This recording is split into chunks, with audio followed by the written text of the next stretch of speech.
দাহিয়াতুল কলবি রাদিয়াল্লাহু তাআলা আনহু এত সুন্দর এত সৎ চরিত্রবান সাহাবী ছিলেন। ইসলাম ধর্ম গ্রহণ করার পূর্বে তার মতো জালেম এই জমিনের মধ্যে আর কেউ ছিল না। দাহিয়াতুল কলবি জমিনের মধ্যে বৈশা তার পরিবারের মধ্যে যত ছোট ছোট বাচ্চা ছিল, মেয়ে বাচ্চা, প্রত্যেকটা মেয়ে বাচ্চাগুলোকে জীবিত দাফন করে দিত। বলেন না নাউজুবিল্লাহ। এ মদিনার জমিনের মধ্যে যত বাচ্চারা জন্ম হইতো নিজে তো মারতে পারতো না, দাহিয়াতুল কলবির কাছে আইসা দিত। আর ওই দাহিয়াতুল কলবি সে সকল ছোট ছোট মেয়ে বাচ্চাগুলোকে জীবিত দাফন করে দিত। এ মুসলমান ইমানদার শক্ত দিলটাকে নরম করে দেন। জীবনে বহুত গুনাহ করছেন, এখান থেকে গুনাহ মাফ চাইয়া বাড়িতে যাওয়ার চেষ্টা করবেন। হঠাৎ করে একদিন সকালবেলা দাহিয়াতুল কলবি ফজরের সময় হয়ে গেছে। দাহিয়াতুল কলবি কেমন যেন চিৎকার করে কান্না করতেছে। এ মদিনার জমিনে কেউ আসুনি, আমি দাহিয়াতুল কলবি একটু শান্তি চাই,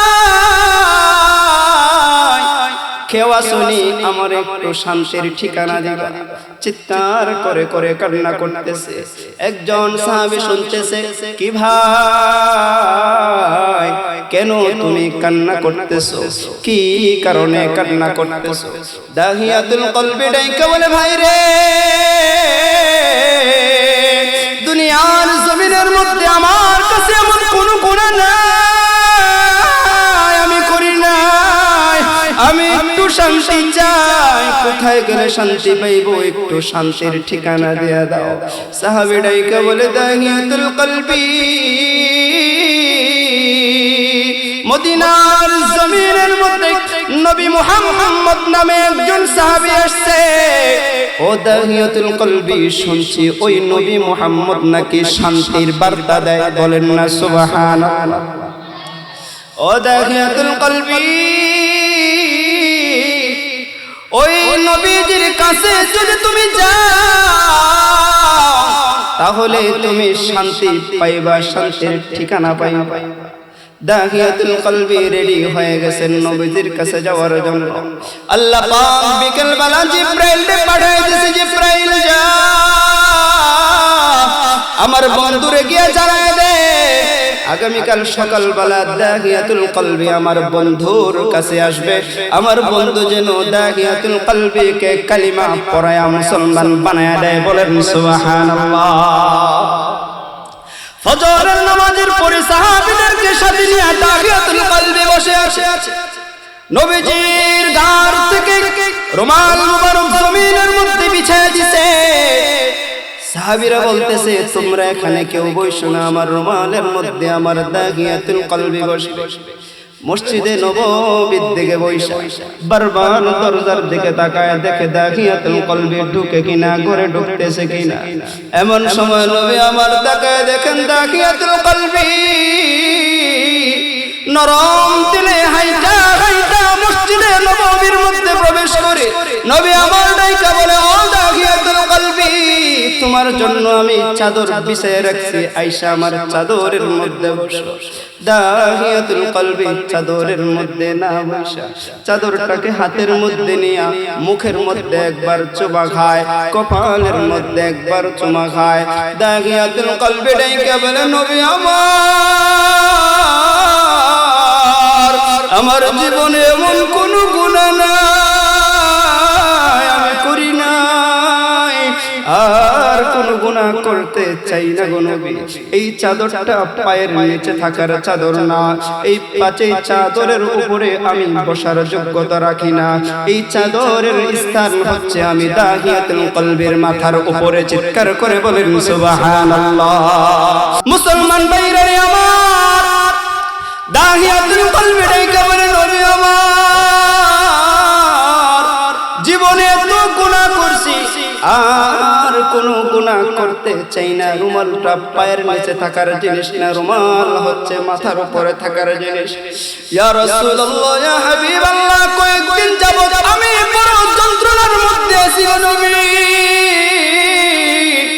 কয়েকদিন যাবত আমি শান্তি খুঁজি, কোথাও গেলে আমি শান্তি পাই না। সাহাবী বলেছে, আপনার কাছে আসলে নাকি শান্তি পাওয়া যায়? ওগো নবীজি, আমার একটু শান্তি দিবেন, আমি একটু শান্তি চাইতেছি। নবী আমার ডাইকা বলে, দাখিয়াতুল কলবি, আমাকে আল্লাহ পাক রব্বুল আলামিন নবুয়ত দিয়া, আমাকে আল্লাহ পাক রব্বুল আলামিন পাঠাইছে, ইসলাম নামক একটা ধর্ম আমারে দিয়া পাঠাইছে। ওই ইসলাম শব্দের অর্থই হচ্ছে শান্তি। ও দাখিয়াতুল কলবি, ওই ইসলাম নামক ধর্মটা যদি তোমার ভিতরে ফিট করতে পারো, আল্লাহ পাক তোমার ভিতরে শান্তি দিয়া দিবেন। দাখিয়াতুল কলবি ডাইকা বলতেছেন, নবী আমার, আর দেরি কইরেন না, দেরি কইরেন না গো নবী, ওই শান্তিটা আমাকে পড়ায় দেন। লা ইলাহা ইল্লাল্লাহু মুহাম্মাদুর রাসূলুল্লাহ সাল্লাল্লাহু আলাইহি ওয়াসাল্লাম। দাখিয়াতুল কলবে কালিমা পড়ে মুসলমান হয়ে গেছে। কিছুক্ষণ পর আমার নবীজি দাখিয়াতুল কলবের দিকে তাকায় দেখতেছেন, তার কান্নার আওয়াজটা বেড়ে যাচ্ছে। মায়ার নবী আমার ডাইকা বলে, দাখিয়াতুল কলবি, আমি তো তোমাকে জোর করে না ইসলাম ধর্ম গ্রহণ করার জন্য, আমি তো তোমাকে জোর করি নাই আমার ধর্ম গ্রহণ করার জন্য, আমি কি তোমার উপরে জুলুম করেছি? দাখিয়াতুল কলবি মাথা নাড়ায় বলে, ইয়া রাসূলুল্লাহ, ইয়া হাবিবাল্লাহ, আপনি আমাকে জোর করেন নাই, তাহলে আমি কি তোমার বাপ দাদার ধর্ম তোমার পালন করছো বিধায় তুমি কান্না করো? দাখিয়াতুল কলবি ডাইকা বলে, নবী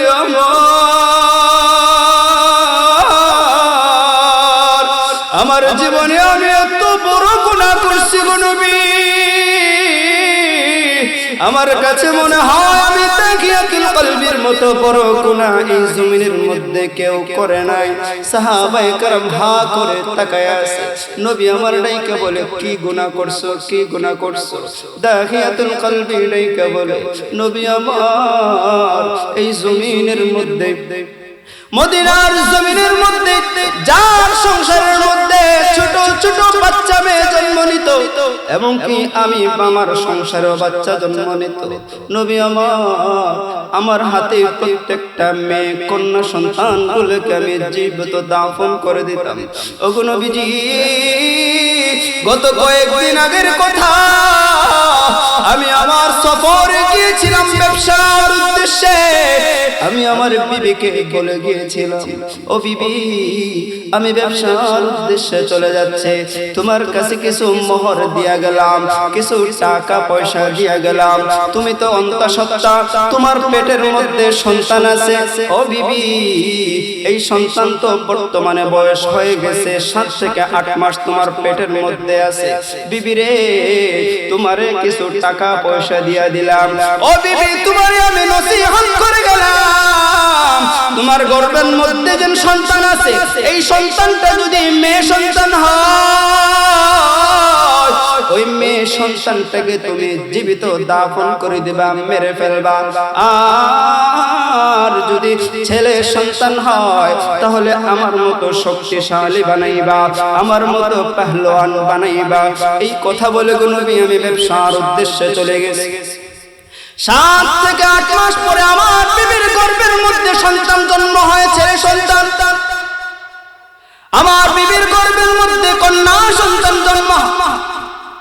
নবী আমার বিবি সন্তানটাকে দেখে মায়া লাগে গেছে, ডাইকা বলতেছে, আরে আমার গর্ভে তো কন্যা সন্তান জন্ম হয়েছে, আমার স্বামী আজকে দুনিয়ার জমিনে নাই, আমার স্বামী চলে গেছে ব্যবসার উদ্দেশ্যে, যদি থাকতো আমার সন্তানটাকে মেরে ফেলতো। আমি মা আমার কন্যা সন্তানটাকে কিভাবে মারব? না না, আমি কন্যা সন্তানটাকে মারতে পারবো না। আমি লালন পালন করতে থাকি, লালন পালন করতে থাকি। এক পর্যায়ে মেয়েটার বয়স 7 থেকে 8 বছর হয়ে গেছে। মেয়েটা তার মাকে ডাইকে বলে, মা 7 বছর হয়ে গেছে, বাবারে কোনোদিন আব্বা মদিনার মধ্যে কত সন্তান আছে তার বাবাকে বাবা বইলা ডাকে, কত মেয়ে আছে বাবার কোলে চইরা ঘোরাফেরা করে। মা বলো না আমার বাবা ব্যবসার কাঠ ছাইরা কবে আমার বাড়িতে আসবে। এমন সময় গো নবী আমি উঠানের মধ্যে উপস্থিত, ভিতর থেকে মা এবং মেয়ের কণ্ঠের আওয়াজ আমি শুনতে পাইতেছি। ঘরের মধ্যে ঢুইকা বিবির বললাম, বিবি 7 থেকে 8 বছর আগে আমি ব্যবসায় চলে গিয়েছিলাম, তুমি তো অন্তঃসত্ত্বা ছিলা, তোমার গর্ভে কি সন্তান হয়েছে? বিবি আমার ডাইকা বলে, স্বামী আমার ওই দেখা যায় ফুটফুটে একটা কন্যা সন্তান, এই কন্যা সন্তানটাই হলো আপনার। মেরে দেখে কিছুটা মায়া লাগে। মুসলমান ইমানদার বাজারের মধ্যে গেলে লোকময় কথা কানের মধ্যে আসে। এই দাহিয়াতুল কলবি মেয়ে পালন করা শুরু করছে, তাকে সমাজ থেকে বের করে দিতে হবে। এই দাহিয়াতুল কলবি তার মেয়েটা বড় হয়ে গেছে, কিন্তু সে তার ওয়াদা রক্ষা করে নাই। দাহিয়াতুল কলবিকে আমরা সমাজ থেকে বের করে দিব। একজন, দুইজন, তিনজন কথা বলতে বলতে তার কানের মধ্যে আর কথা সহ্য হয় না। বাড়ির মধ্যে গিয়া বিবিরে ডাইকা বলে, বিবি আমার দীর্ঘ 7 থেকে 8 বছর হয়ে গেছে, ও বিবি আমি আমার শ্বশুর বাড়ি যাই না, আমার মেয়েটাকে সুন্দর কইরা সাজায়া দাও, আমি আমার মেয়েটাকে নিয়ে শ্বশুর বাড়িতে বেড়াইতে যাব। হঠাৎ করে মেয়েটাকে নিয়ে শ্বশুর বাড়ির দিকে রওনা দিয়ে দিয়েছেন, হাতের মধ্যে কুদাল। ছোট মেয়েটাই বলে, বাবা নানা বাড়িতে যাচ্ছে ভালো কথা, কিন্তু হাতের মধ্যে কুদাল কেন? দাহিয়াতুল কলবি ডাইকা বলে, ওরে মেয়ে ভালো করে শুন, রাস্তা দিয়ে চলতে গেলে যদি কোনো ধরনের সাপ বিচ্ছু দেখা পড়ে, জীব জন্তু যদি দেখা পড়ে, তাদেরকে প্রহার করার জন্য, তাদের হাত থেকে রক্ষা পাওয়ার জন্য আমি কোদাল হাতে নিয়েছি। সন্তান ডাইকা বলে, বাবা 7 বছর যাবত আম্মার সাথে নানা বাড়ি গেলাম, কোনদিন তো মারে দেখলাম না হাতে লাঠি উঠা নিয়ে যাইতে, আপনি কেন নিয়েছেন? তুমি বুঝবা না, তুমি বুঝবা না, তুমি চলতে থাকো। মেয়েটা ডাইকা বলে, আব্বা 7 বছর যাবত নানা বাড়ি যায়, আপনি যে রাস্তা দিয়ে নিয়ে যান ওই রাস্তা দিয়া কোনদিন আম্মার সাথে আমি যাই নাই। দাহিয়াতুল কলবি ডাইকা বলে, এ মেয়ে শুন, এই রাস্তা দিয়া গেলে তোর নানা বাড়িতে তাড়াতাড়ি যাওয়া যাবে। কিছু দূর যাওয়ার পর উঁচা মরুভূমিতে উঠার পরে দাহিয়াতুল কলবি নবীর ডাইকা বলে, নবী আমার কিছু উপরে ওঠার পরে আমার হাতে যেন কোদাল ছিল, কোদালটা দিয়া আমি গর্ত খোদা শুরু করে দিলাম। গর্ত খুঁজতে খুঁজতে যখন বুক সম পরিমাণে গর্ত খোদা হয়ে গেছে, আমার মেয়ে ডাইকা বলে, বাবা গর্ত থেকে উঠে আসেন, জানি না কেন আপনি গর্ত খুঁজতেছেন। ও বাবা আপনার চেহারার মধ্যে বালু লেগে গেছে, ও বাবা আপনার শরীরের মধ্যে বালু লেগে গেছে, ও বাবা একটু উঠে আসেন, আমার শরীরের জামা দিয়া আপনার বালুগুলা মুছে দেই। বলেন না আল্লাহু আকবার। আলহামদুলিল্লাহ। পেটপাড়া মোকাম ছড়া জামে মসজিদের উদ্যোগে প্রথম বাৎসরিক ওয়াজ মাহফিলের চলমান অধিবেশনে শ্রদ্ধেয় সভাপতি আমার সামনে উপবিষ্ট, সমবয়সী যুবক ভাই, আমার অত্যন্ত আদরের স্নেহের মুরব্বী বাবা, ছোট ছোট নাবালেগ মাসুম ছাত্রবৃন্দ, বাড়িতে অবস্থানরত আমার শ্রদ্ধেয় সম্মানিতা মা ও বোনেরা, আল্লাহ পাক রব্বুল আলামিনের দরবারে অসংখ্য অগণিত শুকরিয়া যে আল্লাহ সুবহানাহু ওয়া তাআলা 10 মায়ের 10 সন্তানকে একত্রিত করে আল্লাহর ঘর জান্নাতের বাগানে আসার এবং বসার মতো তৌফিকটুকু দান করেছেন। এজন্য জবান খুলে অন্তর থেকে চিৎকার করে আল্লাহ পাকের শুকরিয়া আদায় করে সকলে পড়ি আলহামদুলিল্লাহ। মনে হয় আপনারা আমার উপর রাগ করছেন। বলছিলাম চিৎকার করে আলহামদুলিল্লাহ বলতেন, কিন্তু যেইভাবে আলহামদুলিল্লাহ বলছেন আমরা প্রথম আসমান পর্যন্ত যাই নাই। প্রথম আসমান পর্যন্ত যদি না যায়, তাহলে এখন যদি যুদ্ধের ডাক দেয়, মনে করেন যে যুদ্ধের ডাক দিছে, জিহাদের ময়দানে যাইতে, আপনার মাথার মধ্যে ধরছে পিস্তল, ডাইকা বলতেছে তুই যুদ্ধের ময়দানে গেলে তোরা মাইরা ফেলামো। আপনি বললেন যুদ্ধ দরকার নেই, আমার বাঁচা দরকার আছে। মুসলমান দিন দিন আওয়াজ কমে যাচ্ছে, গলার আওয়াজ, কণ্ঠনালীর আওয়াজ দিন দিন কমে যাচ্ছে। যতদিন পর্যন্ত মুসলমানদের আওয়াজ কমবে, ততদিন পর্যন্ত মুসলমান জায়গায় জায়গায় জায়গায় জায়গায় নির্যাতিত হবে, নিপীড়িত হবে, অপমানিত হবে। কথা বলেন ঠিক না বেঠিক?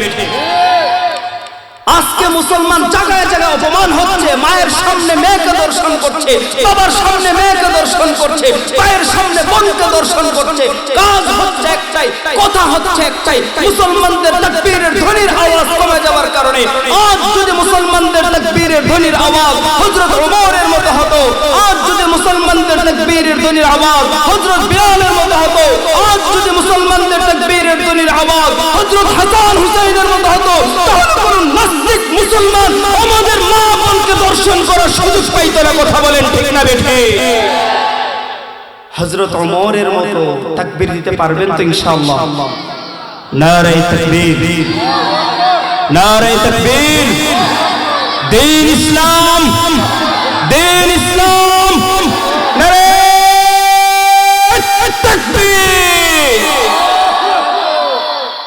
কি বলে? তাকবীর দেওয়ার কারণে শরীর গরম হইছে না? জোরে বলেন, গরম হইছে না? এই তাকবীর কাল কিয়ামতের ময়দানে আপনাকে ডাইকা ডাইকা ডাইকা ডাইকা জান্নাতে নিবে। বলেন আমিন। আজকের এই মাহফিলে আসতে পেরে আপনারা খুশি না? কেন খুশি জানেন? এটা একটা জান্নাতের বাগান। গতকালকেও এখানে কোনো বাগান ছিল না। কথা বলেন ঠিক না বেঠিক? এখানে কোনো মাহফিলের আয়োজন ছিল? আজকে এটা জান্নাতের বাগান। আল্লাহ পাক ডাইকা বলতেছে। আমি আপনাদেরকে প্রশ্ন করেছি, বলেন তো জান্নাতের বাগানে জান্নাতি বান্দারা যায় নাকি জাহান্নামী বান্দারা যায়? হ্যাঁ, আপনারা বুঝছেন আমার কথা? জান্নাতের বাগানে কারা যায়? জান্নাতি বান্দারা যায়। তার মানে আপনি বলতে পারবেন আমি জান্নাতি। কথা বলেন ঠিক না বেঠিক? ডান হাতটা বুকের মধ্যে লাগায়া বলেন আমি জান্নাতি। জোরে বলেন আমি জান্নাতি। আল্লাহ পাক আমাকে জান্নাত দিবে। বলেন আমিন। বলেন আল্লাহ পাক বলতেছেন আমার কোন বান্দা যদি দুনিয়ার জমিনের মধ্যে জান্নাতের বাগান দেখতে চায়, সে যেন কোরআনের বাগানে বসে। আর যারা কোরআনের বাগানে বসবে তারাই হচ্ছে জান্নাতি। বলেন আলহামদুলিল্লাহ। জান্নাতের বাগানে বসলে ফায়দা কি?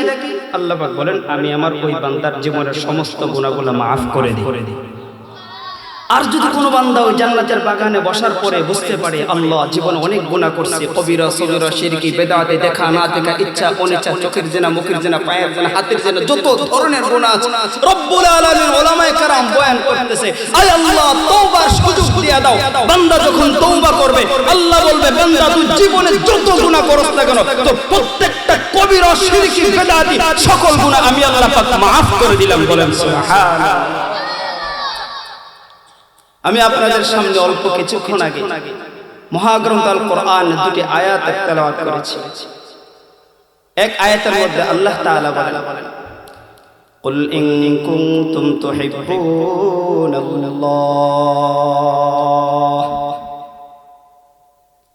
এ দুনিয়াবাসী তোমরা যারা আছো ভালো করে শোনো, ভালো করে শোনো। তোমরা যারা আমি আল্লাহকে ভালোবাসো ফাত্তাবিউনি, আমি নবীর অনুসরণ করো, অনুকরণ করো। দুনিয়ার জমিনের মধ্যে ফেরেশতাদেরকে ডাইকা বলল ফেরেশতারা রে, জান্নাতে আমি আমার আদমকে বানাই। দুনিয়ার জমিন থেকে যা মাটি নিয়ে আয়। চারজন ফেরেশতা আসছে মাটি নেওয়ার জন্য। জিব্রাইল আসছে, মিকাইল আসছে, ইসরাফিল আসছে মাটি নেওয়ার জন্য। জমিনের মধ্যে যখন খাপলা দিছে, দেওয়ার সাথে সাথে জমিন কম্পন করতেছে, কান্না করতেছে। আল্লাহর কাছে গিয়ে বলেন রব্বুল আলামিন, জমিনের কাছে গেছিলাম মাটি আনার জন্য, জমিনের কান্নাকাটি দেখে আমাদের মায়া লেগে গেছে, আমরা মাটি আনতে পারি নাই।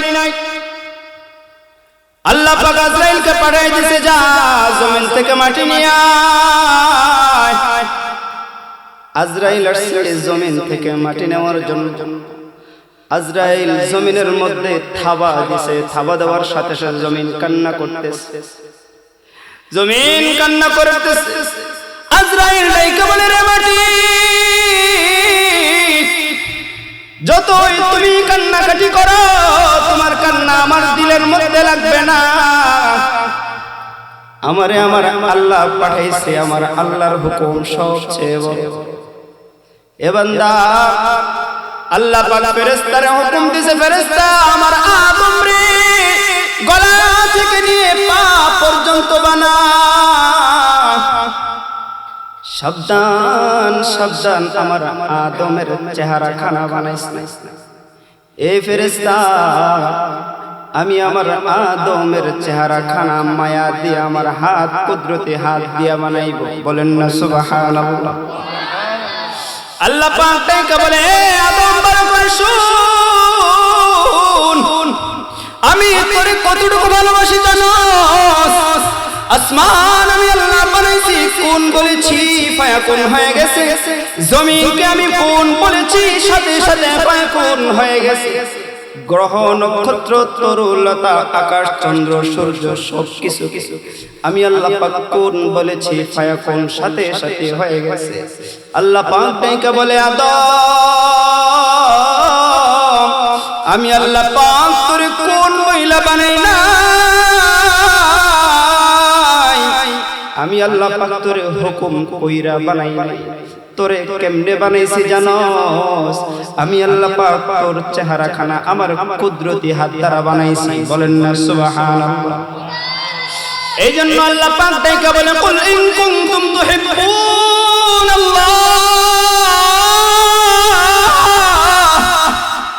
দুনিয়ার জমিনে যারা আছো, এ তোমরা যদি আমি আল্লাহকে ভালোবাসো, আল্লাহ পাক বইলা দিতেছেন ফাত্তাবিউনি, এ আমার আদম আমি যে নবী পাঠাইলাম তোমাদের মাঝে, ওই নবীর অনুসরণ করো।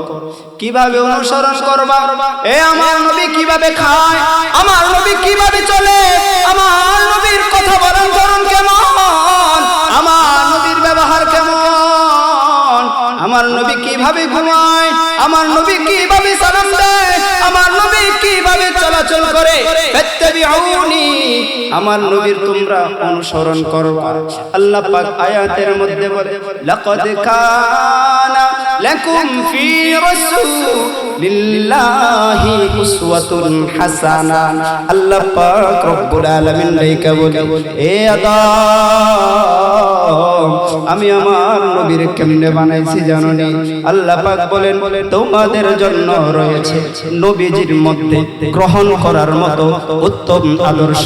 দুনিয়ার জমিনের মধ্যে যদি কোনো বান্দা চায় নবীর অনুসরণ করতে, কোনো বান্দা যদি চায় নবী, কোনো বান্দা যদি চায় নিজেকে সফলতা অর্জন করতে, কি করতে? সফলতা। কেউ যদি সফল হতে চায়, আল্লাহ পাক ডেকে বলে, তুমি সফল হইতে চাও, আমার নবীর দিকে তাকাও। তুমি ভালো ব্যবসায়ী হইতে চাও, আমার বন্ধুর দিকে তাকাও। তুমি ভালো চাকরিজীবী হইতে চাও, আমার বন্ধুর দিকে তাকাও। তুমি ভালো একজন মানুষ হইতে চাও, আমার বন্ধুর দিকে তাকাও। তুমি যদি সংসার চালাতে, ভালোভাবে সংসার চালাতে যাও, আমার বন্ধুর দিকে তাকাও। তুমি যদি সমাজ পরিচালনা করতে চাও, আমার বন্ধুর দিকে তাকাও। আমার বন্ধুরে আমি সব বিষয় তার ভিতরে দিয়া তারপরে আমি তাকে সৃষ্টি করেছি। বলেন সুবহানাল্লাহ।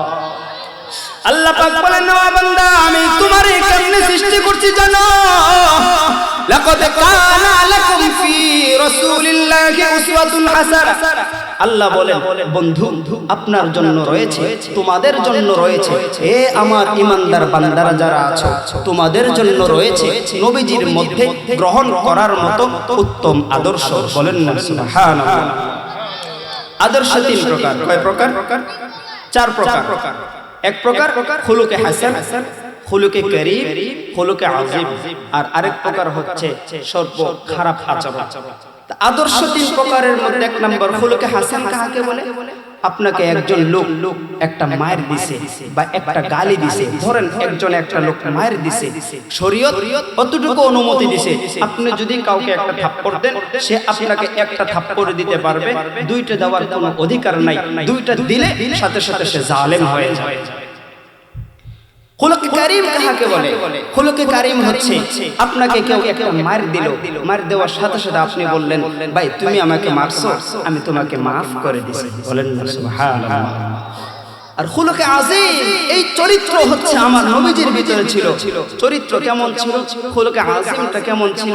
খুলুকে আযীমটা হচ্ছে, বন্ধু তুমি আমারে মারছো, ভাই তুমি আমারে মারছো, আমি তোমারে মাফ করে দিলাম তো দিলাম, এবং তুমি যেন মারতে গিয়ে তোমার হাতে যে মনে হয় ব্যথা পাইছো, তোমার হাতে ব্যথা পাইছো আমাকে মারতে গিয়ে, ভাই তুমি আমাকে মাফ করে দাও, বলেন না সুবহানাল্লাহ। দুনিয়ার জমিনে খুলুকে আযীমের চরিত্রবান হতে হবে। এ মুকামসরার মুসলমান, দুনিয়ার জমিনের মধ্যে তো তুমি বসবাস করো বাবা,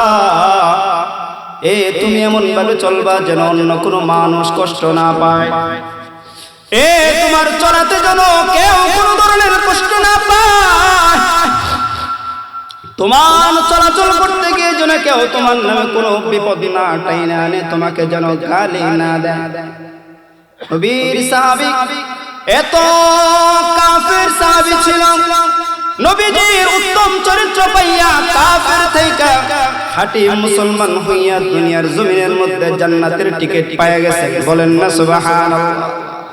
এ মুসলমান ইমানদার, আল্লাহর নবীর একজন সাহাবী দুনিয়ার জমিনের মধ্যে যারা আছে, আল্লাহ পাক বলেন আমি আমার ইমানদার বান্দাদেরকে দুনিয়ার জমিনে পাঠাইছি পরীক্ষা দেওয়ার জন্য। কিসের জন্য?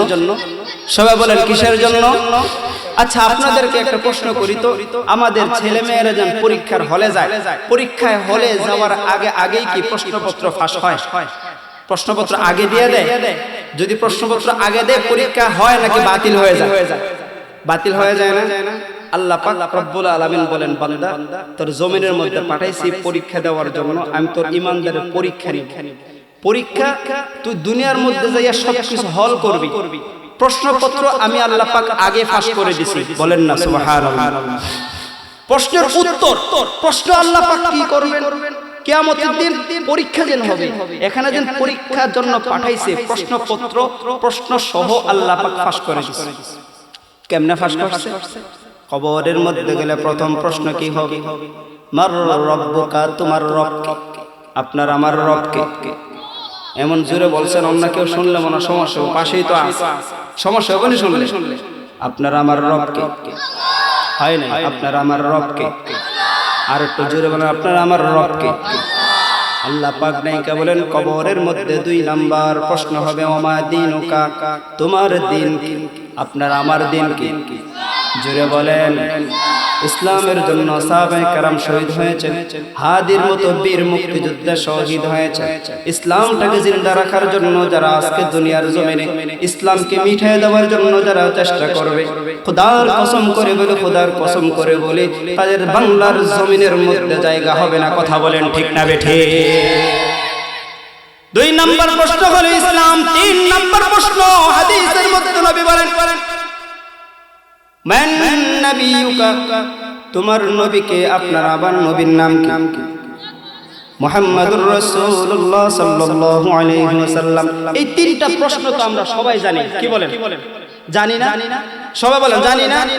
আপনার রব আল্লাহ, আপনার দ্বীন ইসলাম, আপনার শেষ নবী মুহাম্মাদুর রাসূলুল্লাহ সাল্লাল্লাহু আলাইহি ওয়াসাল্লাম, আমরা সবাই প্রশ্নগুলো জানি, কিন্তু কবরে যাওয়ার পরেও আপনি এত কিছু জানার পরেও আপনার মুখ থেকে এই শব্দগুলো বের হবে না, উত্তরগুলো বের হবে না। বলতে পারেন হুজুর কেন? আমি তো জানি।